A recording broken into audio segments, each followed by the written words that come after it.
Hello বন্ধুরা, good afternoon. দেখো আজকে কি রান্না হয়েছে। এটা হচ্ছে তোমার এই যে কি শুটকিটা, আমি নামটা ঠিক জানি না। ছোট ছোট পাতলা পাতলা শুটকিগুলো, ওই শুটকি দিয়ে বেগুন দিয়ে কাঁচা লঙ্কা চিড়ে পেঁয়াজ আর রসুনের সম্বার দিয়ে করেছি। হলুদ নুন সামান্য লঙ্কার গুঁড়ো দিয়েছি, ঠিক আছে।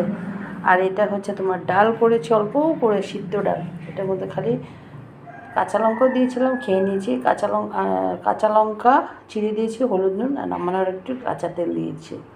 আর এটা হচ্ছে তোমার হাঁসের ডিমের ঝোল করেছি। হাঁসের ডিম আর হাঁসের ডিম না, সরি, মুরগির ডিম আর ব্রয়লারের ডিম দিয়েছি দুটো, মুরগির ডিম দুটো দিয়েছি। ফুলকপি আলু দিয়ে একটু হালকা করে ঝোল করেছি।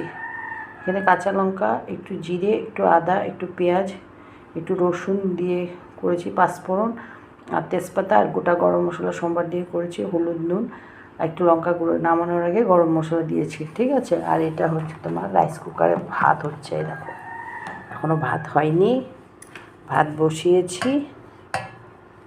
দাঁড়াও, ভাতটা একটু লেড়ে দিয়ে, এই যে ভাতটা হচ্ছে। এখন রাইস কুকারে ভাত হতে অনেকটা টাইম লাগে, তো তাই রাইস কুকারে ভাত বসিয়ে দিয়েছি। এই হচ্ছে আজকে আমার দুপুরের মেনু। আমার এই ছোট্ট ভিডিওটা যদি তোমাদের একটুকু ভালো লেগে থাকে, প্লিজ চ্যানেলটাকে একটু ফলো করে দিও, একটা লাইক দিও, একটু কমেন্ট করো। যারা ইউটিউব থেকে দেখছো চ্যানেলটাকে একটু সাবস্ক্রাইব করে দিও। বন্ধুরা সবাই ভালো থেকো আর সুস্থ থেকো, দুপুরটা খুব ভালোভাবে কাটাও। টাটা।